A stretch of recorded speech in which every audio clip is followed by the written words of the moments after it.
దేవుని యొక్క వాక్యాన్ని. ఈ కొలస్సీ పత్రిక అనేటువంటిది పౌలు భక్తుడు కొలస్సీ పట్టణంలో ఉన్న సంఘానికి వ్రాసినటువంటి లేఖ పత్రిక అన్నమాట, ఉత్తరం. ఈ పత్రికని పౌలు గారు రోమా చెరలో ఉండి రాశాడు. చెరపత్రిక అంటారు దీన్ని. క్రీస్తు శకం 61 నుంచి 63 మధ్యలో ఈ పత్రిక రాసి ఉంటాడని పండితులు చెప్తున్నారు. ఈ పత్రిక ఏం చెప్తుందంటే క్రీస్తునందు సంపూర్ణత. క్రీస్తునందు సంపూర్ణత అంటే సంపూర్ణం అవడం, మన భక్తిని సంపూర్ణ స్థాయికి తీసుకురావడం. అంటే ఒక మంచి భక్తి గల వ్యక్తులుగా తీర్చిదిద్దటానికి ఈ పత్రిక ఎంతో సహాయపడుతుంది. క్రీస్తునందు సంపూర్ణత సాధించడం కొరకు అనేక విషయాలు ఈ దీంట్లో రాశాడు. సరే, 3వ అధ్యాయం 1వ వచనానికి చదువుకుందాం. ఇక్కడ ఏం మాట్లాడుతున్నాడమ్మా? మీరు క్రీస్తుతో కూడా లేపబడిన వారైతే పైనున్న వాటిని మీరు వెదకండి. క్రీస్తుతో కూడా లేపబడటం, క్రీస్తులో మన జీవితం పాతిపెట్టబడటం, క్రీస్తుతో కూడా లేవటం అంటే మనం క్రీస్తుని అంగీకరించి మన పాపపు జీవితంలో బాప్తిసం ద్వారా ఆయనలోనికి ఏకత్వం పొంది పాతిపెట్టి మనం తిరిగి లేచినట్టయితే, మీరు క్రీస్తుతో కూడా లేచిన వారైతే, లేపబడిన వారైతే పైనున్న వాటిని వెతకాలి. మీరందరూ రక్షణ పొందారు, దేవుడిని అంగీకరించారు, మంచిదే. ఇక్కడి నుంచి మనం ఎక్కడ వెతుకులాట ప్రారంభించాలంటే మనం ప్రతిదానికి పై వైపు చూడాలి. దేవుడికి స్తోత్రం. పైకి చూస్తే మనకు సహాయం దొరుకుద్ది. సాధారణంగా భూమి మీద ఉంటున్నాం కాబట్టి భూమి మీద మనం వెతుకులాటలు ఉంటాయి. మనకు ఏ అవసరమైనా ఒక అవసరం వచ్చిందనుకోండి, ఎవరి దగ్గరికి వెళదాం, ఎవరి దగ్గరికి వెళ్తే పని జరుగుతుందని ఈ ఆలోచన మనం పోగొట్టుకుని ముందు మనం మోకరించి దేవుడిని మనం ప్రార్థన చేయాలి. మన అవసరాలు తీర్చేవాడు, మన ప్రార్థనలు వినేవాడు, మన వైపు చూసేవాడు, మనల్ని పట్టించుకునేవాడు ఉన్నాడు. కాబట్టి మనం ఏం చేయాలంటే ప్రతిదానికి మన చూపు ఎటు ఉండాలంటే ఎటు ఉండాలి? పైనున్న వాటి మీదే ఉండాలి. అక్కడ ఎవరున్నారు? మన రక్షకుడు, మన కొరకు ప్రాణం ఇచ్చినటువంటి మన ప్రియ ప్రభు తండ్రి కుడిపార్శ్వాన పరలోకంలో ఉన్నాడు. ఆయన తన ఆత్మను కూడా మనలో పెట్టాడు. కాబట్టి ఇప్పుడు మన యొక్క దృష్టి అంతా కూడా ఎక్కడుండాలి? పైన వాటికి. పైన ఏముంది ఇంకా చెప్పాలి? అక్కడ దేవుడు ఉన్నాడు, పరలోకం ఉంది, పరిశుద్ధులు ఉండబోతున్నారు, దూతలు ఉన్నారు, అక్కడ చాలా మహిమగల లోకం. కాబట్టి మన దృష్టి అంతా కూడా క్రైస్తవుడి యొక్క కోరిక లేదా అతని యొక్క దృష్టి అంతా ఎక్కడ పెట్టాలంటే పైనున్న వాటి మీదే ఉండాలి. దేవుడికి స్తోత్రం. ఈ లోక జీవితం ఏదో ఒక రోజున మనం ముగిస్తాం. మన ఆశ, కోరిక, ధ్యాస అంతా కూడా పైనున్న వాటి మీదే ఉండాలి. పైనున్న వాటి మీద ఉండాలి. మత్తయి సువార్త 6:33లో ఉన్నది, మీరు ఆయన రాజ్యమును నీతిని మొదట వెతుకుడి, అప్పుడు అవన్నీ మీకు అనుగ్రహించబడి ఉంటుంది. 6:33 అనుకోండి, మత్తయి సువార్త 6:30. కాబట్టి మీరు ఆయన రాజ్యము నీతి మొదట వెతుకుడి, ఈ లోకంలో మీకు ఏది కావాల్సి వచ్చినా అవన్నీ మీకు అనుగ్రహిస్తాడు దేవుడు. ఆయన రాజ్యం అంటే ఆయన సంఘం, ఆయన పరలోక రాజ్యం, ఇవన్నీ మనం ఎదుర్కోవాలి. ఇవాళ ప్రార్థన ఉంది, లేదా గురువారం ప్రార్థన ఉంది, శనివారం ప్రార్థన ఉంది. దాని ఆయన రాజ్యం ముందు భూలోకంలో స్థాపించాడు దేవుడు. దేవుడికి స్తోత్రం. మనం వెళ్ళాల్సింది పరలోకంలో దేవుడితో యుగయుగాలు ఉంటాం. కాబట్టి మన ధ్యాస అంతా అక్కడ ఉండాలి. ఆయన రాజ్యమును నీతిగా జీవించాలనే కోరిక, రక్షణ పొందిన మనం నీతిగా బ్రతకాలనేటువంటి కోరిక మనలో ఉండాలి. దేవుణ్ణి సంతోషపెట్టాలి. మనం వెళ్ళాల్సిన పరలోకం కాబట్టి మన ధ్యాస అంతా అక్కడ ఉంచుకోవాలి. మీరు క్రీస్తుతో కూడా లేపబడిన వారైతే పైనున్న వాటినే వెతుకుడి.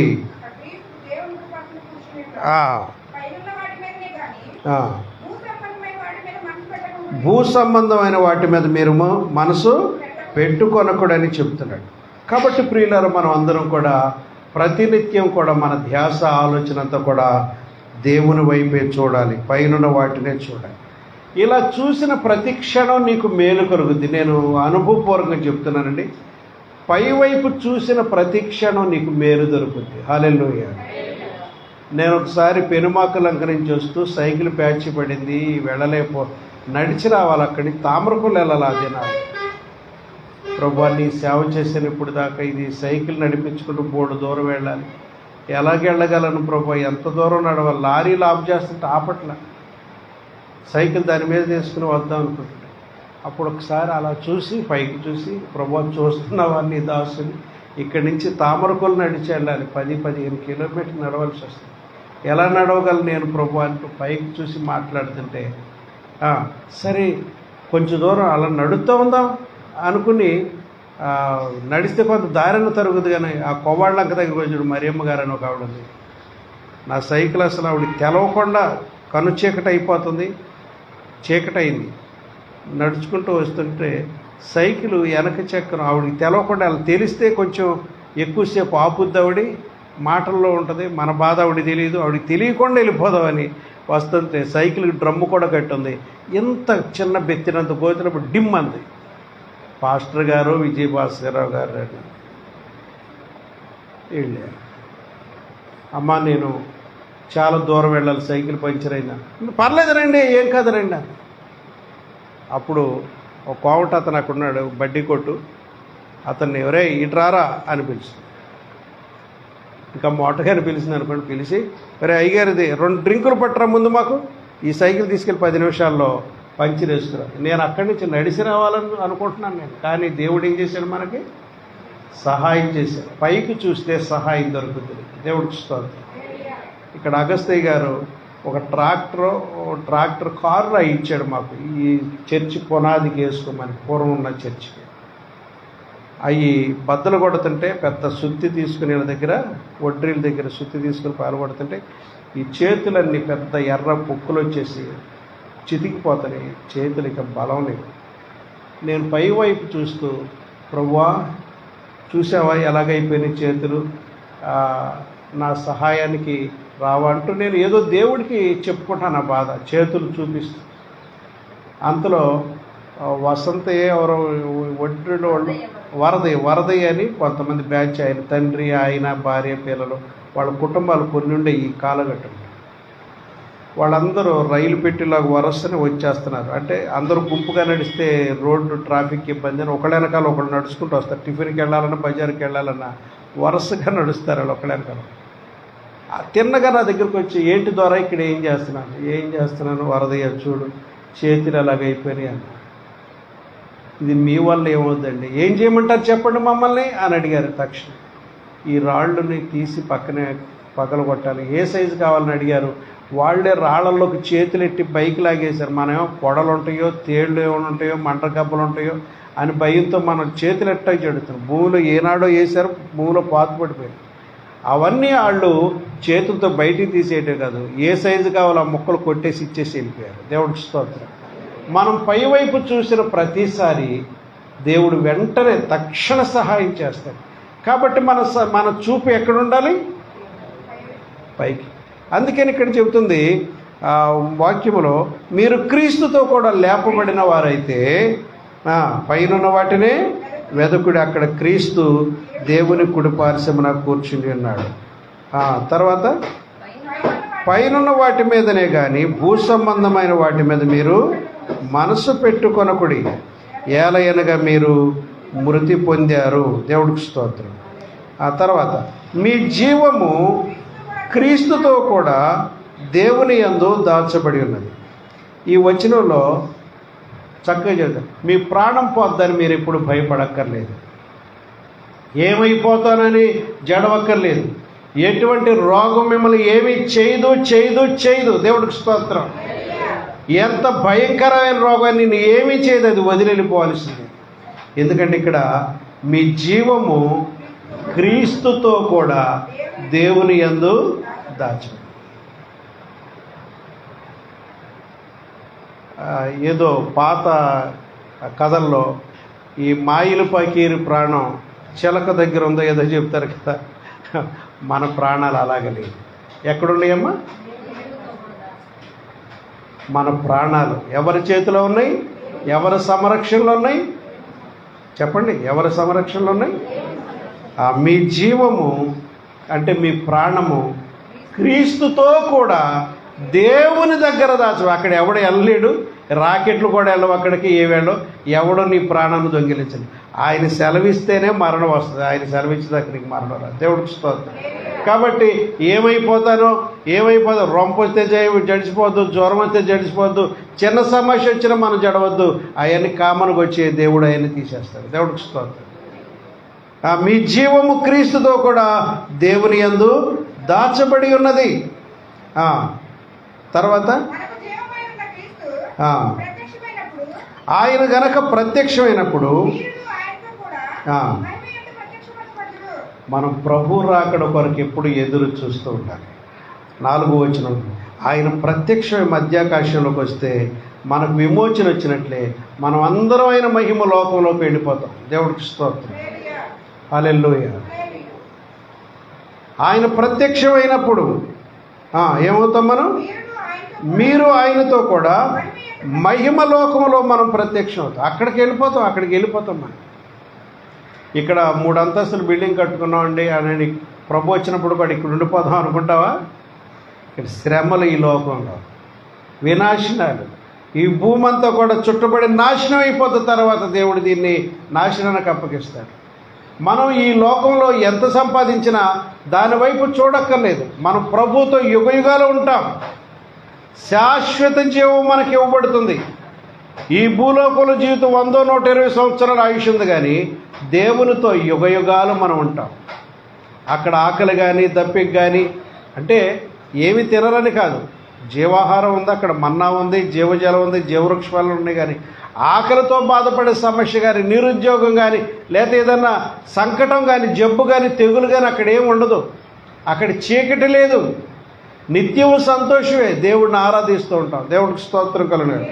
ఆయన ప్రత్యక్షమైనప్పుడు మనం ఆయన మహిమ లోకంలో మనం కూడా ఉంటాం ప్రత్యక్షం. తర్వాత 5వ వచనం కూర్చోండి.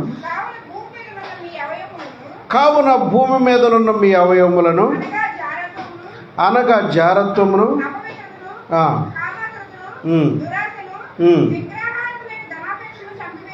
చంపివేయండి. మీరు ఎప్పుడన్నా విచిత్రమైన కాశీ ఆవులను అప్పుడు పెద్ద పెద్ద కొమ్ములతో కొన్ని తిప్పుతుంటారు ఊళ్ళో, జైపూర్ నుంచి ఇటు నుంచి తీసుకొస్తారు. కాశీ ఆవులను ఉంటాయి, మెడ మీద కాళ్ళు మొలుస్తాయి, డొక్కల మీద కాళ్ళు వస్తాయి. చూశారు ఎప్పుడన్నా? చూడలేదా? చాలామంది చూసే ఉంటారు. ఎందుకంటే రోడ్ల మట్టి తిప్పుతారు, వాళ్ళు అటు తిప్పుతూ అడుక్కుంటారు కొంతమంది. ఆ ఆవును చూపిస్తూ ఏదో విచిత్రమైన మంచి ఆవును మీరు ఇప్పుడే చూస్తున్నారు అన్నట్టుగా చూస్తారు. అది కొన్ని జన్యుపరంగా ఏదో సమస్యలు వచ్చి ఏమవుతాయి, కొన్ని కాళ్ళు మెడ మీద డొక్కల మీద ఇంతంత కాళ్ళు వస్తాయి. అవి ఏమైనా నడుస్తాకి పనికి వస్తాయమ్మా? చెప్పండి, అవి ఏమైనా నడుస్తాకి పనికి వస్తాయా? ఏదైనా ఇబ్బంది అయితే కింద కాళ్ళు పని చేయకపోతే ఆ కాళ్ళతో ఏమైనా పరిగెత్తుతా ఆవు? ఊరినే నిష్ప్రయోజనకరమై. ఇప్పుడు చెప్పాలంటే అది ఒక వికార రూపం, తనకి సౌఖ్యం ఉండదు. కానీ మనం ఏదో విచిత్రంగా చూస్తాం. పూర్వం 6 వేళ్ళు, ఈ చేతికి 6 వేళ్ళు, కాళ్ళకి 6 వేళ్ళు ఉన్న మనుషులు కూడా ఉండేవాళ్ళు ఒకప్పుడు. నెఫీలులు అనేవాడు. ఇప్పుడు అలాగ 6 ఏళ్ళతో పుడుతున్నారు అనుకోండి, ఏం చేస్తాం మనం? ఏం చేత అలా ఉంచుకుంటామంట. మంచి డాక్టర్ దగ్గర తీసుకెళ్ళి డిసెక్షన్ చేయించి దాన్ని తీయించేసి అందరిలాగా ఉండాలనుకున్నా కానీ మరీ విచిత్రంగా ఇంత ఘోరంగా ఉండకూడదు ఆక్షేపణ మన పిల్లలకు చదువుకున్నాడు. అలాంటి ఏం చేస్తాం? తీసేస్తాం. ఇక్కడ ఏమంటున్నాడంటే ఈ వాక్యములో, భూమి మీద ఉండగా మీ అవయవాలు కొన్ని తప్పుడు పనులు మీకు మీ మీద ఎలా కనబడుతున్నాయి అంటే, ఒక ఆవు మీద మొలిచినటువంటి కాళ్ళులాగా మీలో వికృత రూపం కనబడుతుంది దేవుడికి. మీరు ఉండవలసిన సహజ రీతిలో ఉండకుండా కొన్ని పాపాలు, కొన్ని అవిధేయతలు మీ మీద వేలాడుతుండగా అవి కాశీ ఆవుకు ఆ కాశీలోంచి వచ్చిన ఆవుకు ఉన్న అవయవాలు ఈ వీపు మీద మూపురం మీద మొలిసినటువంటి అవయవాల్లాగా తేడాగా కనబడుతున్నారు మీరు. అందుకనే దేవుని ఉగ్రత మీ మీదకు వస్తున్నారు. మీరు ఉండవలసిన సహజ రీతిలో పరిశుద్ధతగా నీతిగా బ్రతకుండా ఉంటే మన పాపాలు ఎలా కనబడుతున్నాయి అంటే ఉండవలసిన చోట అవయవాలు ఉండకుండా వేరే చోట మొలిసినటువంటి అవయవాల్లాగా మన మీద మన అతిక్రమాలు కనబడుతున్నాయి. ఆ టైంలో దేవుడు ఉగ్రత కూడా మనం అనుభవించాం. ఆ మాట మరల చదవండమ్మా. వాటి వలన దేవుని ఉగ్రత అమ్మ అవిధేయుల మీదకి వచ్చును. అవన్నీ కూడా వాటిని చూసినప్పుడు అవి నీ అవిధేయతలు అనమాట. ఏమేమి ఉన్నాయి అవిధేయతలు? జారత్వము అనమ్మా. అంటే పరిశుద్ధత లేకుండా శరీర కోరికలతో జీవించటమే జారత్వం. శరీర కోరికలతో అపవిత్రమైన కోరికలతో నిండి ఉండటమే జారత్వం. జారత్వము అపవిత్రత అంటే మాటల్లో చూపులలో పవిత్రత ఉండాలి. నీవు కంటితో చూసే చూపు పరిశుద్ధమై ఉండాలి. నీ కన్ను చెడినదైతే నీ దేహమంతయు చీకటమయమైపోతుంది అన్నాడు దేవుడు. నీ కన్ను పవిత్రమైనదైతే నీ దేహమంతయు వెలుగుమయమై ఉంటుందన్నాడు ప్రభువారు. చూసారండి, కన్ను మన పరిశుద్ధతకు కూడా ముఖ్య కేంద్రం. దేవుడికి స్తోత్రం. పురుషుడు ఒక స్త్రీని చూసినా యవనస్త్రాలు చూసినా ఎలా చూడాలి? తల్లిలాగా, చెల్లిలాగా, అక్కలాగా, సోదరి మండలి, బిడ్డలాగా చూడాలి. కానీ రెండో విధమైన చూపు రానివ్వకూడదు. దేవుడికి స్తోత్రం. అలాగే స్త్రీలు కూడా పురుషులు చూసినప్పుడు ఒక వేరే విధంగా వేరే ఆలోచనతో చూడదు. నీ కన్ను వెలుగుమై నీ కన్ను చెడినదైతే చెడు చూపు వస్తే నీ దేహమంతా చీకటే. నువ్వు భక్తి చేస్తున్నావు అనుకున్న భక్తి నీకు ప్రయోజనకరమైన భక్తి కాదు. నీ కన్ను చెడిపోయిన కన్నులాగా ఉండకూడదు. నీ కన్ను ఎలా ఉండాలి? నీ కన్ను నిన్ను శోధిస్తుంటే అది తీసి బయట పారవేయి అన్నాడు ప్రభువు. నీ కుడి చేయిని అభ్యంతరపడి దాన్ని నరికి పారవేయమన్నాడు దేవుడు. దేవుడికి స్తోత్రం. నీ కన్ను వెలుగుమయమైతే నీ దేహమంతా వెలుగుతో ఉంటుంది అన్నాడు. దేవుడికి స్తోత్రం. మన లోన అంతా బాగుండాలంటే ముందు మన కన్ను బాగుండాలి. తర్వాత మన నోరు కూడా పవిత్రమైన మాటలు, బూతులు కానీ సరస్వతులు కానీ అపవిత్రమైన మాటలు కానీ ఇతరుల్ని మన మాటల చేత కృంగతీసే రెండు అర్థాలు ఇలాంటివి మనం వాడకూడదు. క్రైస్తవులు అంటే లోకానికి మార్గదర్శకత్వం అయి ఉన్నాం మనం. దేవునికి స్తోత్రం. దావీదు గారు వింటున్నారా? మన నోరు పవిత్రమైన మాటలే వాడాలి. ఎక్కడ ఎంత కోపం వచ్చినా బూతులకు మాత్రం రానివ్వకూడదు. ఆ విషయంలో మనం ఎప్పుడో చచ్చిపోయాం. చెడు కార్యాల విషయం మనం మృతి నొందాం. క్రీస్తులో మనం బాప్తిసం పొందినప్పుడు మన పాప జీవితం కప్పెట్టేశాం. ఇంకా అలాంటి జీవితానికి అవకాశం. మీలో జారత్వము, అపవిత్రత, కామాతురతను, దురాశలు కూడా ఉండకూడదు. నీది కాని దాని కొరకు ఆశపడకూడదు. దురాశలు, విగ్రహారాధన అయిన ధనాపేక్ష. చాలామంది ఇక్కడ ఉన్నవాళ్ళు విగ్రహారాధన చేయరు, వాటి కార్యక్రమాలకు కూడా వెళ్ళరు. కానీ దానితో సమానమైన పాపం ఒకటి ఉంది. అదేంటి? ధనాపేక్ష. అన్నందరి నోటితో డబ్బు సంపాదించాలి, ఏమైనా సరే ఆ డబ్బు బాగా సంపాదించేయాలి అనే కోరికతో చాలా తప్పుడు పనులకు వెళ్ళిపోతారు, లంచగొండలు అయిపోతారు. ఏమండి, కొంతమంది కాంట్రాక్టర్లు ఏం చేస్తుంటారంటే నాణ్యంగా చేయాల్సిన పని ఎలా చేస్తారు? నాణ్యత. రోడ్లు వేయమని మంచి కాంట్రాక్ట్లు ఇచ్చారనుకోండి కొంతమందికి, ఆ కాంట్రాక్ట్లో మంచిగా వాడుకోండి ఏం చేస్తారు? నాసిరాకు వేసేసి మళ్ళా వేసిన సంవత్సరానికే పాడైపోయేటట్టు చేస్తారు. కాబట్టి ప్రియమైన దేవుని బిడ్డలారా, ఎలా ఉండాలి మనం? చెప్పండి, ఎలా ఉండాలి? చెప్పిన వాక్యానండి. ఎలా ఉండాలి మనం? ధనాపేక్ష సమస్త కీడులకు మూలం. కొందరు దాన్ని ఆశించి విశ్వాసము నుండి తొలగిపోయి తమ్మును తామే పొడుచుకు చచ్చిపోయారని వాక్యం చెబుతుంది. ధనాపేక్ష సమస్త కీడులకు మూలవట. ధనాపేక్షను చంపేయండి అని అంటున్నాడు దేవుడు. విగ్రహారాధన అయిన ధనాపేక్ష అంటే విగ్రహారాధన ఈజ్ ఈక్వల్ టు ధనాపేక్ష. ధనాపేక్ష అయినా ఒకటే, విగ్రహారాధన. విగ్రహారాధన మనం చేయం క్రైస్తవులు, కానీ దానికి ఈక్వల్గా ఉన్నట్టు సమానంగా ఉన్నటువంటి పాపం ఏంటంటే ధనాపేక్ష. చెడు పనులు చేసి అయినా డబ్బు సంపాదిద్దాం అనే కోరిక ఎవరిలో ఉండదు. కొంతమంది చెడు చేసి డబ్బులు పోగేడదాం అనుకుంటారు. తప్పండి. ఆ విధమైన ప్రవర్తనకు మనం ఎవరు దారి చేయాలి. అలాగే ధనాపేక్ష అనేది ఎప్పుడూ చెడ్డ. ఏంటంటే దాన్ని దేవుడు ఎలా పోల్చాడంటే విగ్రహారాధనతో పోల్చాడు. కాబట్టి మనం ఎలా ఉండాలంటే డబ్బు అవసరమే కానీ ఎలాగైనా కూడబెట్టాలి, ఎలాగైనా కాదు, సరైన మార్గంలోనే మనం దేవుడు నీకు ఇచ్చిన దానిలో 100 రూపాయలు ఇచ్చాడు అనుకోండి, ఒక 75 రూపాయలు ఖర్చు అయ్యారు, 25 రూపాయలు దాచుకో, పర్వాలేదు. అంతేగాని అలా కాకుండా వేరే విధంగా సంపాదిద్దాం, కూడగడదాం, అది చేద్దాం ఇది చేద్దాం అని అనుకోకూడదు. దేవుడు నీకు ఇచ్చిన దాన్ని ఆశీర్వదిస్తాడు, నీ వచ్చే రాబడిని ఆశీర్వదిస్తాడు. దాంట్లో హాస్పిటల్కి వెళ్ళే ఖర్చు తగ్గిస్తాడు, వ్యర్థమైన వాటికి వెళ్ళనివాడు, అనవసరం కలిగే ప్రమాదాలని కలగకుండా దేవుడు చేస్తాడు. నీ డబ్బును దేవుడు ఆశీర్వదిస్తాడు. దేవుడికి స్తోత్రం. దేవుడు నీకు ఇచ్చిన దాన్ని నువ్వు పోగొట్టుకోకుండా కాపాడుతాడు దేవుడు. హల్లెలూయా. అది ఆశీర్వాదకరంగా ఉంటుంది నీ దగ్గర ఉండడం. కాబట్టి మనం విగ్రహారాధన ధనాపేక్షను చంపివేయాలి. అంటే అవన్నీ కట్ చేసేయాలి. ఆ ఆవు మీద ఉన్నటువంటి విపరీత అవయవాలన్నీ కూడా తీసేసినట్టుగా నీలో కూడా ఈ విపరీతమైన అవయవాల్లాగా కొన్ని దేవుడు కనబడి వాటి వలన దేవుని ఉగ్రత అవిధేయుల మీదకి వచ్చినట్టు. అంటే ఇంకా మార్చుకోకపోవటం వల్ల, జీవితం మార్చుకోకపోతే నీలో ఆ యొక్క కాశీయాహులాగా కొన్ని అవయవాలు బయటికి కనబడుతున్నట్టు దేవుడు కనబడి ఏం చేస్తున్నాడట? దేవునికి ఉగ్రత, దేవుని కోపం, జీవితం మార్చుకున్న అవిధేయుల మీదకి దేవుని తీక్ష్ణమైన కోపాగ్ని వస్తుంది. అందుకని మనం ఏం చేయాలంటే మన మీద కనబడుతున్నట్టు ఆ పాపాలన్నింటినీ కూడా ఏం చేయాలమ్మా? తీసేసుకోవాలి. హల్లెలూయా. కాబట్టి ప్రియమైన దేవుని బిడ్డలారా, ఇలా కనబడుతుంటే మనుషులు మనకే, ఒకవేళ నీ భార్యకి ఇక్కడ ఒక కాలు, ఈ ఈపు మీద ఒక కాలు, మెడ మీద ఒక కాలు వచ్చేసింది అనుకోండి, భలేగా నా భార్య అనుకుంటే ఆ పిల్లని చేసుకుంటావా?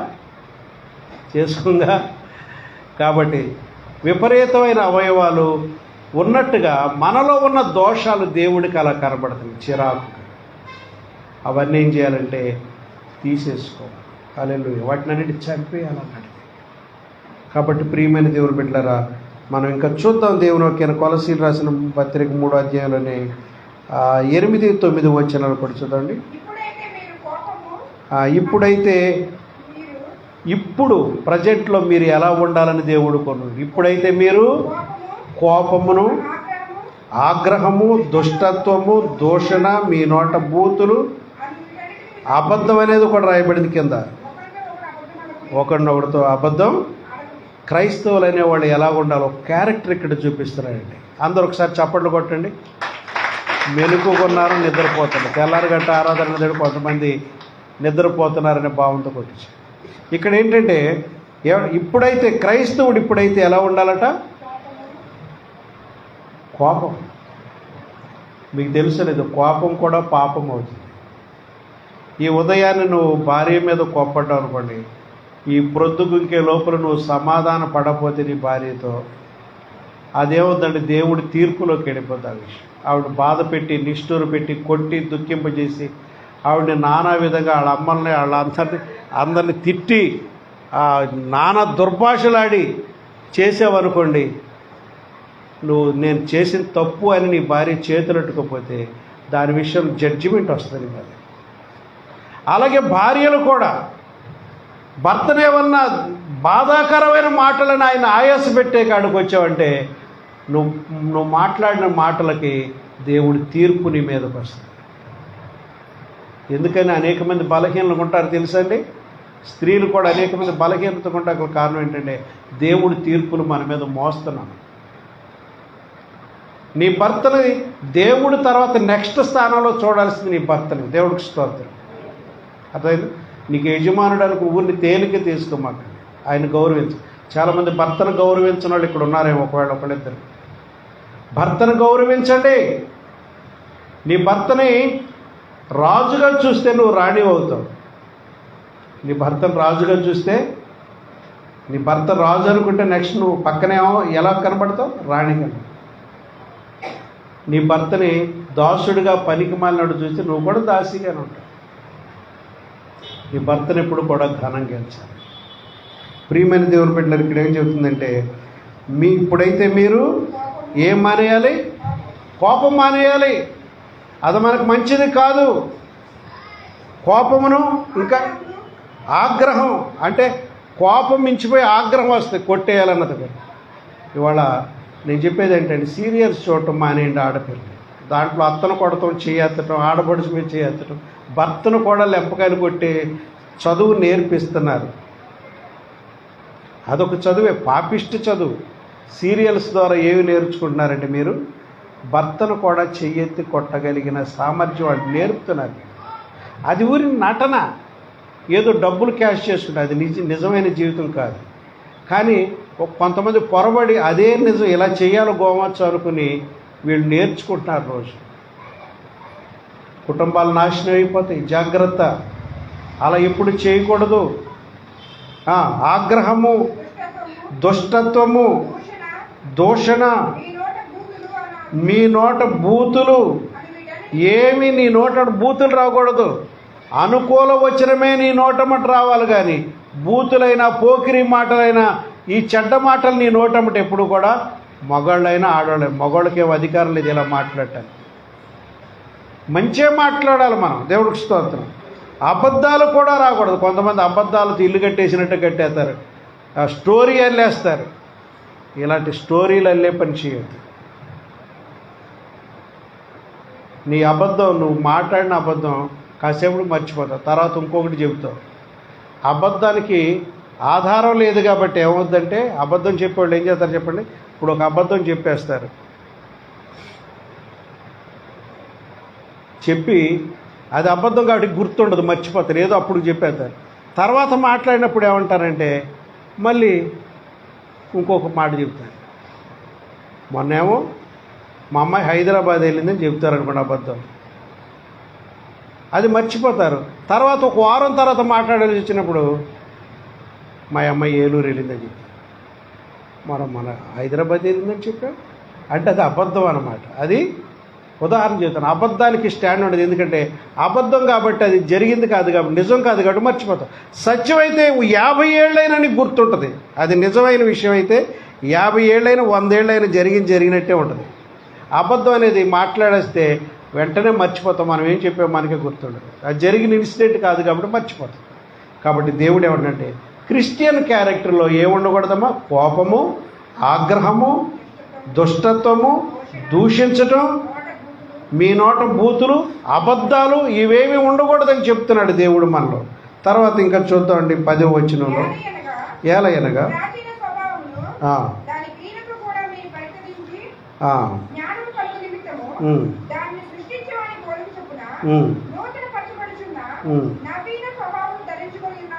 దేవునికి స్తోత్రం. ఈ 3వ అధ్యాయం 10వ వచనంలో ఏం చెప్తున్నారంటే పౌలు గారు ఇక్కడ, క్రైస్తవుడు ఒక నవీన స్వభావంతో పాటు 12వ వచనంలో పరిశుద్ధులను ప్రియులనైన వారికి తగినట్లుగా జాలిగల మనసును, దయాళుత్వమును, వినయమును, సాత్వికమును, దీర్ఘశాంతమును ధరించుకొనుడి. ఇంకా 13వ వచనం, క్షమాపణ అనే వస్త్రాన్ని ధరించుకోండి. ఇంకా దానికి పరిపూర్ణత చూపేటువంటి ప్రేమను కూడా ధరించుకోండి అని చెప్తున్నాడు. దేవునికి స్తోత్రం. ఇక్కడ క్రైస్తవులకు ఉండవలసిన విలువైన వస్త్రాల గురించి చెప్తున్నాడు. ధరించుకోండి అంటే అర్థం ఏంటి? వస్త్రాలు కదా మనం ధరించుకునేది. ఇవన్నీ పరిశుద్ధ వస్త్రాలు. మనకి ఏంటి ఈ వస్త్రాల పేర్లు ఏంటమ్మా? మీరు పరిశుద్ధులను ప్రియులైన వారికి తగినట్లుగా జాలి మనసు అనేటువంటి వస్త్రాన్ని ధరించుకోండి. ఏం ధరించుకున్నాను? ఒక్కొక్క స్త్రీకి 5-6 చీరలు ఉంటాయి. ఇంకా కొంత గట్టిగా ఉన్న వాళ్ళకి 20-30 చీరలు ఉంటాయి కదా, ఉంటాయి కదా. స్త్రీలని దానికి వాళ్ళు ఆశించే చీరలకి అంతకంటే ఏముండదు, ఉంటాయి. బీరువాల్లో ఉంటాయి. కట్టిన చీర కట్టకుండా కొత్తది కట్టుకుంటున్న మంచిది. కానీ ఇక్కడ ఏం చెప్తున్నానంటే, మనం ధరించుకోవలసిన వస్త్రాల గురించి చెప్తున్నాడు. ఆ వస్త్రాల సూచనకి ఏం చెప్తున్నాడు దేవుడు ఇక్కడ మనకి? మీరు పరిశుద్ధులైనటువంటి వారికి తగినట్టుగా జాలిగల మనసు. నువ్వు పరిశుద్ధుడు అని నిరూపించుకుంటా నీలో నుంచి ఏం కలగాలి? జాలిగల మనసు అనే వస్త్రం చూడాలి. అంటే నేను చూడగానే జాలిగల వ్యక్తిగా కనపడాలి. దేవుడికి స్తోత్రం. అది కూడా ఒక వస్త్రంలాగా దేవుడు మనకి ఇచ్చాడు, జాలి. నీ పొరుగునున్న విశ్వాసి, నీ ప్రక్కనే దగ్గరలో ఉన్న విశ్వాసి, ఆవిడ ఏమైనా వండుకుందో లేదో తిందో లేదో అని అది కూడా కొంచెం ఆల నుండి జాలితో కొంచెం మనం సహాయం చేయాలి. ఎవరైనా సరే దేవుడికి స్తోత్రం. జాలి ఉండాలి. నువ్వు క్రిస్మస్ పండుగ మంచి బట్టలు కొనుక్కున్నావు, కానీ నీ ప్రక్కన ఒక విశ్వాసి కొనుక్కోలేకపోయింది అనుకోండి, ఏం చేయాలి? జాలితో మనం కొంచెం సహాయం చేయాలి. జాలి ఉండాలి. మీరు జాలి గల మనసును, ఇంకా దయ చూపేటువంటిది. జాలి ఉంటే సరిపోదు, దయ చూపించాలి. మనం దయాళుత్వం, సహాయం చేసేయాలా. దానితో పాటు ఇవన్నీ చేసేవాళ్ళు కొంచెం గర్వం వచ్చేది. నేను వాళ్ళకి సాయం చేసి వీళ్ళు చేసి కొంచెం గర్వం వస్తుంది. దానితో అలా ఉండకూడదు. మనం ఎలా ఉండాలంటే ఎప్పుడు వినయంగానే ఉండాలి. వినయానికి వ్యతిరేక పదం ఏంటి? గర్వం. ఏమండి, గర్వం అనేది మనలో గర్వం అంటే నాశనానికి వెళ్ళిపోతున్నట్టే. మనం వినయముగా ఉండాలి. వినయం అనేది కూడా ఒక వస్త్రమే. ఇంకేముండాలమ్మా? సాత్వికానికి యేసు ప్రభును గొప్పగా చెప్పవచ్చు. పాత నిబంధనలు అయితే మోషే చెప్పుకోవచ్చు. నేను సాత్వికుడును, దీన మనస్సు గలవాడు, కాబట్టి నా కాడి మీ మీద ఎత్తుకుని నా యొద్ద నేర్చుకున్నాను. మోషే అంత సాత్వికుడు భూమి మీద ఎవడో లేడని ప్రభువు సాక్షి చెప్పారు. దేవుడికి స్తోత్రం. సాత్వికం అంటే అతనికి ఎన్ని విద్యలు తెలిసినా ఎదటోళ్ళ మీద చెయ్యెత్తడు, కొట్టడం. సాత్వికం అంటే అది. మోషే ఐగుప్తులో ఉన్న యుద్ధ విద్యలన్నీ నేర్చుకున్నాడు, కానీ ఇశ్రాయేళ్లు విసిగిస్తున్నప్పుడు అతను ఏదన్నా కర్రసాము చేసి దెబ్బకోకుండా పడగొట్టవచ్చు అవిధేయులందరినీ. కానీ వాళ్ళు ఏదైనా అన్నప్పుడు ఏం చేశాడు తెలుసండి? బోర్లుగా సాగిలపడి దేవుడికి దండబెట్టి ప్రార్థన చేశాడు. దేవుడికి స్తోత్రం.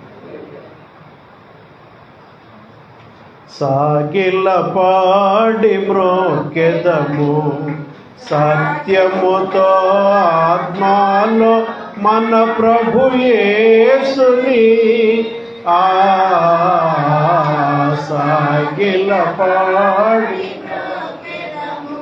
మోషే కంటే శ్రేష్ఠుడు అన్ని మోసముల నుండి విడిపించును.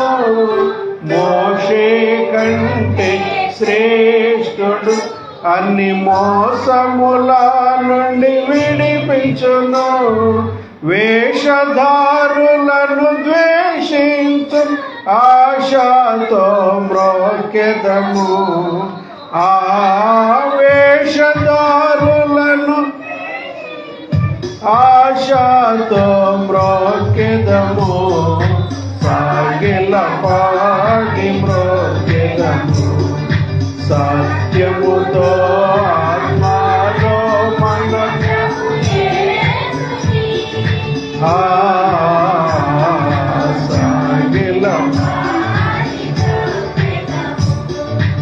హల్లెలూయా. సాత్వికం అనే వస్త్రం ఉండాలి. తర్వాత దీర్ఘశాంతం. శాంతం అంటే శాంతమే. ఇంకా శాంతం ఇంకా పొడిగించుకోరు, ఎంతగాని వెనక్కి వెళ్ళిపోకూడదు. నా మారు మనసు తీసి గట్టి మీద పెట్టారని వ్యవహారం తేల్చేస్తారంటే గట్టినట్టుగా. ఎంత కోపం వచ్చినా మనం ఆ కోపాన్ని ప్రదర్శించకూడదట. దేవుడికి స్తోత్రం. దీర్ఘశాంతమును ధరించుకోండి. ఇంకేమంటాడు 13వ వచనంలో? ఎవడైనను తనకు హాని చేసినని ఒకడు అనుకుని ఎడల ఒకరినొకడు సహించుచు, ఒకరినొకడు హాని చేశాడని తెలిసా కూడా, హాని పొందినా కూడా ఏం చేసి సహించుకోండి, క్షమించనని చెప్తుంది దేవునికి స్తోత్రం. ఇంకా ప్రభువు మిమ్మల్ని క్షమించాడు. నువ్వు ఎన్నో పాపాలు చేసినప్పుడు గతంలో నిన్ను క్షమించాడే, నువ్వు కూడా క్షమిస్తాను. నేను క్షమించను. చచ్చిపోయిన నరకానికి వెళ్ళి నేను ఎవరిని క్షమించనంట. తప్పండి. నరకం అనేది అంత తేలికే తీసుకోమాక. అది చాలా భయంకరం. పాపాత్ములు కొరదు అది నువ్వెందుకు వెళ్ళాలి? క్షమించైపోద్ది. క్షమించైతే పోద్ది అంతటితో. దాని గురించి క్షమించలేను పదే అనుకోకూడదు. దేవుడే చెబుతున్నాడు, నేను మిమ్మల్ని క్షమించిన లాగున మీరును ఒకరినొకరు క్షమించాలి. ఇక్కడ 14వ వచనంలో ఏమంటున్నాడంటే వీటన్నిటి ఇప్పుడు ఈ వస్త్రాలన్నిటి మీద పరిపూర్ణకు కనుగొన్న పరిపూర్ణుడు పరిపూర్ణురాలు అని అనిపించుకుంటానికి ప్రేమను ధరించుకొనుడి. ప్రేమను ధరించుకొనుడి. ఏం ధరించుకోవాలట? ప్రేమ. మనకున్న వస్త్రాలు ఇవి అన్నమాట. ఏవే వస్త్రాలు చెప్పుకొని ఇప్పుడు చెప్పనంట, మీరు పరిశుద్ధులు ప్రియులైన వారికి తగినట్టుగా జాలిగల మనసు అనే ఒక వస్త్రము, దయాళుత్వం అనే వస్త్రం, వినయం అనే వస్త్రము, సాత్వికం అనే వస్త్రము, దీర్ఘశాంతం అనే వస్త్రము, క్షమించే గుణం అనే వస్త్రము, ప్రేమ చూపే వస్త్రం. ఇవన్నీ కూడా మనం బెడుపులుగా పేర్చుకుని మనం డైలీ వేసుకోవాల్సిన దుస్తులు ఇవి ఉండాలి. దేవుడికి స్తోత్రం. అవే దుస్తుల్లాగా మనం కలిగి ఉన్నట్టుగా ఉండాలి. హల్లెలూయా. కాబట్టి ఇంకా 15వ వచనానికి రండి ఒకసారి. క్రీస్తు అనుగ్రహించు సమాధానము క్రీస్తు అనుగ్రహించు సమాధానము మీ హృదయములో ఏలుచుండనివ్వుడి. మీ హృదయంలో ఏలుచుండనివ్వడి. మీ హృదయాల్లో ఏలుబడి చేయాల్సిన ఏంటో తెలుసా? క్రీస్తు నుండి వచ్చిన గొప్ప సమాధానము నీ హృదయంలో ఎల్లప్పుడూ ఉండాలి. శాంతిగా ఉండాలి, సమాధానము ఉండాలి. దేవునికి స్తోత్రం. ఇందుకొరకే మీరొక్క శరీరముగా పిలువబడితే. నిన్ను ఏలవలసింది ఏంటంటే దుర్మార్గ హృదయం కాదు నిన్ను ఏనాల్సింది. క్రీస్తు అనుగ్రహించు సమాధానముతో నిండి ఉండాలి. నీలో సమాధానంతో ఉంటే నీ నోట నుండి వచ్చే ప్రతి మాట సమాధానకరంగా శాంతికరంగా ఉంటుంది. సమాధానానికి వ్యతిరేకంగా ఏంటిదండి? గొడవలు పెట్టుకోవడం, అమ్మా, అశాంతిగా ఉండటం, నీలో నీవే బాధపడిపోతాం. ఇవన్నీ ఎందుకుంటాయంటే క్రీస్తు అనుగ్రహించే సమాధానం పొందకుండా ఉంటే ఇవన్నీ నీలో నీవే బాధపడిపోతావు. నీ హృదయంలో ఇప్పటి వరకు అలాంటిది కలిగినట్టు భావం లేకపోతే ప్రభువా నీవిచ్చే ఆ గొప్ప సమాధానం నాలో ఏలుబడి చేయాలి. నేను 24/7 24 గంటల్లో వారం అంతట్లో ఏం కలిగి ఉండాలి? నేను క్రీస్తు అనుగ్రహించే సమాధానం నాలో నిండుగా ఉండిపోవునుగా. ఆమేన్. క్రీస్తు అనుగ్రహించే సమాధానంతో ఉండాలి. సాతాను నుంచి వచ్చే దుష్టగుణాలు మనలో ఏలుబడి చేయకూడదు. క్రీస్తులో ఉండే సమాధానం ఉండాలి. నీ ఇంటి ప్రక్కన ఉన్న వారికి నీకు సమాధానం కలిగి ఉండాలి. మనకి ఎవరితోనైనా సమాధానమే కానీ మనకి ఎప్పుడు శత్రుత్వం అవసరం లేదు. దేవుడికి స్తోత్రం. తర్వాతది 16వ వచనంలో ఏముంటుందంటే, అమ్మా,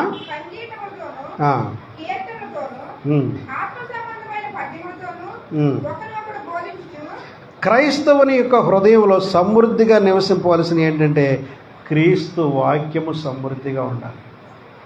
ఏముండాలమ్మా? కొంతమంది అసలు బైబిలే ముట్టుకొని చదవరు. మంచు సబ్బుతో అరగంట స్నానం చేస్తారు.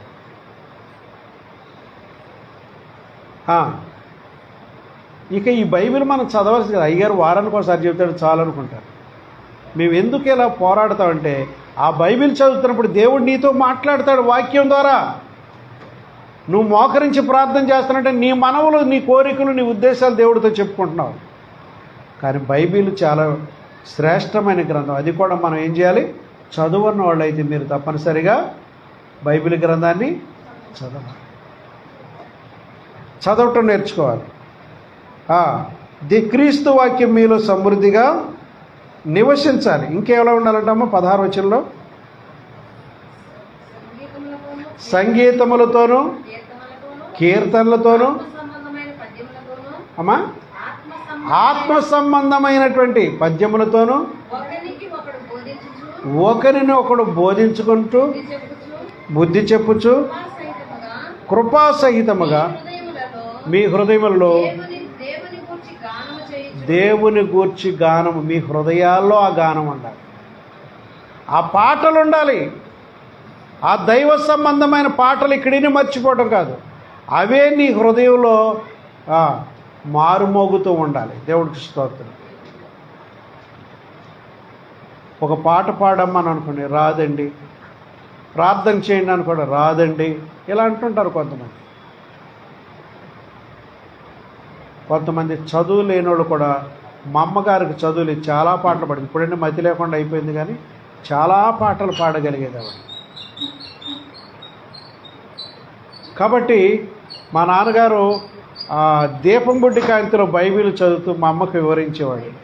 ఇలా ఉంది బైబిల్లో, ప్రభు ఇలా చేశాడని ఆ కార్యాల గురించి చెబుతూ ఉండేవాడు ఆవిడికి. దేవుడికి స్తోత్రం. మీరు బైబిల్ చదవాలి. అలాగే మీ హృదయాల్లో దేవుని గురించి జ్ఞానం ఉండాలి. ఎలాంటి సినిమా పాట కూడా కాలర్ ట్యూన్ ఏదంటారు, ఏంటది, రింగ్ టోన్ అంటారు, కాలర్. ఎవరికైనా ఫోన్ చేస్తే సినిమా పాటలు వస్తాయి నాకు. అలాంటివి పెట్టుకోకూడదండి. దరిద్రం క్రైస్తవులు శాపగ్రస్తులకి యొక్క కారణం ఏంటది? నీకేమైనా సాక్ష్యం ఉందా దేవుని బిడ్డవని? మారు మనసు పొందో బాప్తిసం పొందో? అసలు నీకు ఫోన్ చేస్తే మాకు సినిమా పాట వినబడాలా? ఎవరికో ఫోన్ చేస్తే సిరిమల్లి పువ్వు అని అవుతాడు. ఏంటి పనులు? ఈ ఎడ్డిబిడ్డి క్రైస్తవం మానేయండి మీరు. దేవుని పాటలు ఎన్ని లేవు నువ్వు పెట్టుకోవటానికి? ఎడ్డి క్రైస్తవులాగా ఉన్నారు, మురికి క్రైస్తవులు ఉన్నారు. మీ యొక్క ఆలోచన విధానమే చెడ్డగా ఉంది కొంతమందికి. మీరు ఎంత ఆత్మీయతలో పెరిగారో మీకు ఫోన్ చేస్తే మీ ఫోన్లో వచ్చే రింగ్ టోనే చెబుతుంది మాకు నువ్వు పరిపక్వత చెందినావా, ఇంకా పాపంలోనే మూలుగుతున్నావు అనేటువంటి విషయం తెలుసుకో. క్రైస్తవుడుగా జ్ఞానం కలిగిన క్రైస్తవుడు నువ్వు ఎవరిని కనపరుస్తున్నావు ఆ పాటల ద్వారా? కొంత చక్కని పాటలు, యెహోవా నా మొర ఆలకించిన చక్కని పాట ఉంది. ఆ పాట పెట్టుకున్నాం అనుకోండి, బయట వాళ్ళకి విన్నప్పుడు వీళ్ళు దేవుని బిడ్డలు రాని ఒక మంచి సాక్ష్యం వెళ్తుంది వాళ్ళకి. ఇలాంటి గిట్టం మీకు సినిమా పాటలు గిట్టతాయి. నేను ఈరోజు ఫైనల్గా చెబుతున్నాను, మీ ఫోన్కి నేను ఎప్పుడైనా చేసిన సినిమా పాట వచ్చిందంటే నేను ఒప్పుకోను కదా. ఫోన్ చేయడం కాదు, మీకు దేవుని శిక్షలు కూడా వస్తాయి. అలాంటివి మనం చేయకూడదండి. అపవిత్రమైన పాటలు ఎదటోడికి వినిపించడం నీకేం పని? కొంతమంది ఎదటోళ్ళు గ్యాలం వేసే పాటలు లాంటివి పెట్టుకుంటారు ఆడవాళ్ళు కొంతమంది. ఆ పాట అనగానే నీ మీద నాకు మోజు ఉందని అని చెప్పే పాటలు పెట్టుకుంటారు కొంతమంది. దుర్మార్గం. ఎదటోడిని పాపానికి రెచ్చగొట్టే పాటలు పెట్టుకుంటారు. నువ్వు క్రైస్తవురాలు కాదు, నువ్వు సాతాను యొక్క ఏజెంటు. నువ్వు అనేక మందిని పాపాన్లోకి లాగటానికి కుయుక్తిగా ప్లాన్లు. ఫోన్లో రింగ్ టోను నీది ఆ విధంగా సినిమా పాటలు పెట్టావంటే నువ్వు సాతానికి ముద్దు కూతురు, నువ్వు అంతే. ఇక ముద్దు కొడుకు అవి ఉండకూడదు. నేను తీవ్రమైన కోపంతో ఖండిస్తాను ఈ విషయాలు. మీ ఫోనుల్లో మంచి దైవ పాటలు అని పెట్టుకోండి, ఇలాంటివి ఉండదు. ఇలా మనం దేవుని పాటలతో ఒకళ్ళనొకళ్ళు హెచ్చరించుకోవాలని చెప్తున్నాడు. 17వ వచనం కూడా చదవమ్మా. మరియు మాట చేత కానీ క్రియ చేత కానీ మీరేమి చేసినను ప్రభు అయిన యేసు ద్వారా తండ్రి అయిన దేవునికి కృతజ్ఞతాస్తుతులు చెల్లించుచు సమస్తమును ఆయన పేరట చేయండి. దేవునికి స్తోత్రం. మనం దేవుని నుండి పొందుకున్న ప్రతిదానికి కృతజ్ఞత కలిగి ఉండటం చాలా ప్రాముఖ్యం. ఏమండి, నిన్నటి వరకు ఎండతో మలమల మాడిపోయాం. వర్షం ఇచ్చినందుకు ఎవరైనా స్తోత్రం అన్నారా? కొంతమంది అన్నారట, మంచివాళ్ళు ఉన్నారు మీరు. దేవునికి స్తోత్రం. ఎంత తీవ్రమైన ఒత్తిడి గురయ్యాం రాత్రి వరకు. రాత్రి మనం ఇక్కడి నుంచి వెళ్ళేటప్పుడే వర్షం స్టార్ట్ అయింది అనుకోండి. చాలా చల్లటి వాతావరణం దేవుడు ఇచ్చారు. దేవునికి కృతజ్ఞతలు చెప్పాలి. మంచి గాలిని పీల్చుకున్నందుకు వందనాలు చెప్పాలి. దేవుడిచ్చిన ఆహారం కొరకు, నీటి కొరకు, బట్టల కొరకు, నువ్వు పొందే ప్రతిదాని కొరకు దేవుడికి కృతజ్ఞత చెల్లించాలి. హల్లెలూయా. అంత మాత్రమే కాదు, మాట చేత కానీ లేదా క్రియ చేత కానీ మీరేమి చేసినాను యేసుక్రీస్తు ద్వారా దేవునికి ఆ సమస్తం ఆయన పేరట చేయాల్సింది. అంటే మనం చేసే ఉపకారం ఏదైనా ఉందనుకోండి, పేదలకు ఇవ్వాల్సింది ఏదైనా ఉందనుకోండి, ఇది యేసు నామములో మీకు ఇస్తున్నానని మనం చెప్పివ్వాలి. హల్లెలూయా. మనం పొందేదానికి కృతజ్ఞతలు చెప్పాలి దేవునికి. ఆ తర్వాత ఏం చేయాలి? మనం ఇతరులకు సహాయం చేసేటప్పుడు యేసు ప్రభు నామములో ఇస్తున్నాను అన్నాడు. ఒకసారి నా భార్యకి దేవుడు ఈ విషయాన్ని అనిపించాడు. అమ్మ, నువ్వు ఏది చేసినా నా పేరట ఇవ్వమ్మా అన్నాడట. దేవుడికి స్తోత్రం. నాకు ఇప్పటి వరకు గుర్తుంది. ఆవిడే చెప్పింది నాకు, నా పేరు చెప్పివు. మనం ఇతరులకి దాన ధర్మం ఇచ్చిన యేసు నామంలో ఇస్తున్నానేనివ్వండి. హల్లెలూయా. అది మంచి దేవుని నామానికి మహిమ కలుగుతుంది. తర్వాత 24, 23, 24 వచ్చిన కూడా చూడండి. ప్రభువు వల్ల స్వాస్థ్యమును ఆ, ప్రతిఫలముగా పొందుదుమని ఉమ్, ఎరుగుదురు కనుక ఉమ్, మీరేమి చేసినను ఉమ్, అది మనుషుల నిమిత్తము కాక ఉమ్. ప్రభువు నిమిత్తమని మనస్ఫూర్తిగా చేయుడి. చాలండి. మీరేమి చేసినను ఇతరులకు ప్రభు నిమిత్తమే చేసినట్టుగా చేయాలి. విలియం కేరీ గారని ఒక ఆయన మిషనరీగా ఇండియా వచ్చాడు. ఆయన పశ్చిమ బెంగాల్ వచ్చినట్టున్నాడు ఫస్ట్. ఆయన చెప్పులు కుట్టాడట. ఏం చేశాడు? మొట్టమొదటి ఏం కుట్టాడమ్మా? ఆ చెప్పులు కుట్టే పని అక్కడ చేశాడు. ఇక్కడంటే తక్కువగా చూస్తారని చెప్పులు కుట్టడం అంటే విదేశాల్లో ప్రతి వృత్తికి ప్రతి వ్యక్తికి విలువే. ఆయన ఆ చెప్పులు కుట్టేటప్పుడు ఇది నా ప్రభు వేసుకుంటా కుడుతున్నాను అన్నట్టు కుట్టేవాడట. అంటే దాంట్లో చాలా నైపుణ్యత చూపించాడట. దేవునికి స్తోత్రం. కాబట్టి ప్రియమైన దేవుని బిడ్డలారా, నువ్వు టీచరు అనుకోండి, ఎలా చెప్పాలి? ప్రభువు కూడా ఈ సమాజంలో ఇక్కడ కూర్చున్నాడు అనుకున్నట్టుగా చెప్పాలి. గవర్నమెంట్ ఉద్యోగం వచ్చేదాకా ఒక రంది, వచ్చేసిన తర్వాత మాకు ఒక కోటయ్య గారని ఒక లెక్చరర్ ఉండేవాడు. ఆయన కాళ్ళు డెస్క్ మీదకి, కుర్చీలు డెస్క్ మీద పైనెట్టి ముందు రాగానే ఒక హెడ్డింగ్ రాసేవాడు దాని మీద, బోర్డు మీద. ఆ హెడ్డింగే మాకు కాలక్షేపం చేసి, అరే రాజు ఏం చేస్తున్నారా, మీ నాన్న ఏం చేస్తున్నారా, ఏది ఈ కబుర్లు చెప్పేసి ఆ 45 మినిట్స్ అయిపోయిన తర్వాత లేచి వెళ్ళిపోయేవాడు. దాని మీద రాసిన 1-2 మాటలే బోర్డు మీద, ఇంకేం చెప్పేవాడు కాదు. జీతాలు మాత్రం లక్షలు రావాలి టీచర్లకి. నువ్వు ఒళ్ళొంచి చెప్పపోతే నీ ఇల్లు శాపం అయిపోతుంది. నువ్వు ఒళ్ళు దగ్గర ఎట్టుకుని బోధ చేయకపోతే, ఇవాళ ప్రైవేట్ స్కూల్స్లో ఎందుకు చేరుతున్నారండి అనేక మంది? గవర్నమెంట్ స్కూల్లో చెప్పేవాళ్ళందరూ కరెక్ట్గా చెబితే ఎవరైనా వెళ్తారా? ప్రైవేట్ స్కూల్ని ఆశ్రయిస్తారా? వీళ్ళు చెప్పకే కదా అటు వెళ్ళిపోయేది. మరి వాళ్ళకి ఎక్కువ మార్కులు వస్తున్నాయి, నువ్వు చెప్పే చోట తక్కువ మార్కులు వస్తున్నాయి. కారణం ఏంటి? వాళ్ళకి ఇచ్చే జీతాలు ఎంత, నువ్వు తీసుకునేది ఎంత? చెప్పండి. వీళ్ళకి 6,000, 10,000 మించి ఎవరు వీళ్ళకి. కానీ నీకు లక్ష రూపాయల కాడికి డబ్బు ఇస్తున్నారు. నువ్వు చెప్పేది ఇదేనా? నీ కుటుంబం తీర్పులోకి వచ్చేస్తుంది. జాగ్రత్త.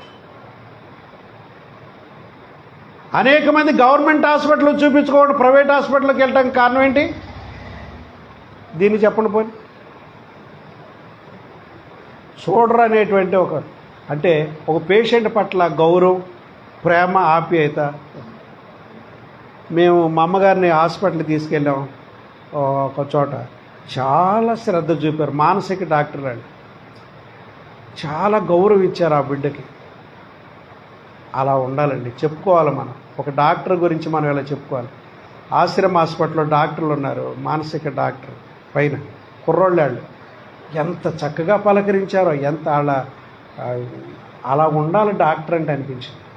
ఇవాళ డాక్టర్ దగ్గరికి గవర్నమెంట్ హాస్పిటల్కి వెళ్ళలేకపోవడం కారణం ఏంటంటే, ఇలామా వెళ్ళే అన్నట్టు మాట్లాడతారు. కనీసం పేషెంట్ చెప్పేవి కూడా విన్నట్టుగా పెట్టరు ముఖం. అందుకని వీళ్ళకి ఏంటంటే, ఏంటమ్మా నీ సమస్యలన్నీ చెప్పు అని ఆ పేషెంట్ చెప్పుకునే దాని మీద శ్రద్ధ పెట్టరు వీళ్ళు. అందుకనే ఈయన వినలేదులే, ఏదో రాసేసేళ్ళు అనుకుని ఇక గవర్నమెంట్ హాస్పిటల్కి వెళ్ళటం మానేస్తారు. గవర్నమెంట్ బోర్డు మందులు ఇస్తుంది, కానీ వీళ్ళు సరైన ఉద్యోగం రానంతకాలం ఉద్యోగం రాలేదు ఏడుతారు. ఉద్యోగాలు వచ్చిన తర్వాత ప్రజలు లక్ష్య పెట్టరు. ప్రజల్ని దేవుడి తీర్పులు వచ్చేస్తాయి. ఆ పేషెంట్లు ఎంత ఉసూరుమంటున్నారో దానికి తగిన తీర్పు వాళ్ళ ఇంటి మీదకి వస్తుంది. కాబట్టి ఏంటంటే ఒక నమ్మిక కలిగించాలి. విలియం కేరీ గురించి ఆయన చెప్పులే పుట్టాడు ప్రారంభంలో. సంస్కృతం ఇక్కడ నేర్చుకుని మళ్ళీ ప్రొఫెసర్ అయ్యాడు ఒక కాలేజీ. అక్కడ చెప్పులు కుడితే చెప్పులు కూడా ఎంతో నైపుణ్యంగా కుట్టేవాడు ఆయన. దేవుడికి స్తోత్రం. ఆయన కుట్టి చాలా కాలం వరకు పోయాయి కదట. దేవుడికి స్తోత్రం. మనం ఏది చేసినా ఎలా చేయాలమ్మా? మీరు ఏది చేసినా ప్రభువు నిమిత్తం అని చేస్తే ప్రభువు వలన స్వాస్యం మనం ప్రతిఫలంగా పొందుతాం. తర్వాత 3:22 వచ్చిన పడుతుంది. దాసులారా, మనుషులను సంతోషపెట్టువారైనట్టుగా కంటికి కనబడవలనని కాక ప్రభువునకు భయపడుచు ప్రభువునకు భయపడుచు శుద్ధాంత కరుణగలవారే దాసులకు చెబుతున్నాడు. ఇక్కడ కూడా లేబర్గా మనం పనికి వెళుతుంటాం 10 రూపాయలు సంపాదించుకోవటానికి. ఆ వారంలో 5-6 రోజులు పనికి వెళ్ళి బ్రతికేళ్ళు ఉన్నారు. ఇక్కడ మనం ఒక పనికి అమ్ముడయ్యే వెళ్ళాం. ఉదాహరణకి నేను మా ఈ సాయిగాడిని ఎంతో మెచ్చుకుంటాను. ఆ పిల్లడు అన్నప్పుడు ఆడు ఎప్పుడు స్పీడ్ పనే చేస్తాడు. దేవుడికి స్తోత్రం. ఆ పనికి వెళ్ళినటువంటి ఆ ఓనరు అతని పని చూస్తే ఆనందపడతాడు. నేను ఇచ్చే 1000 రూపాయల కంటే ఇంకొక 100 ఇస్తే పర్వాలేదు అనుకునే కాడే చేస్తాడు.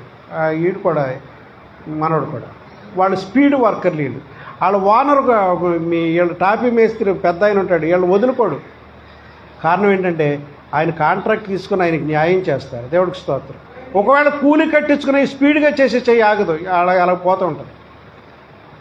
కాబట్టి ఎలా ఉండాలంటే మన పనిలోకి పెట్టించుకున్నాడు ఉసూరుమంట డబ్బులు ఇచ్చేటట్టుగా చేయకూడదు. మనకు 1000 ఇస్తుందంటే మీరు 500-300 రూపాయలు పని చేసినట్టుగా చేయకూడదు. అట్లా చేస్తే మన కుటుంబాలు మీకు ఏమొస్తామా? మనం నమ్మకంగా చేయాలి. దేవుడికి స్తోత్రం. భూషణం గురించి చెప్పగలరా? ఆయన ఎక్కడికి వెళ్ళినా స్పీడ్గా చేసేస్తాడు పని. ఓపుకున్న వరకు ఏదో ఆ మనుషులు చూస్తారని యజమానుడు అన్నప్పుడు కసకస 4 చేయటం, యజమానులు లేనప్పుడు నీలగటం అలాంటివి చేయకూడదు.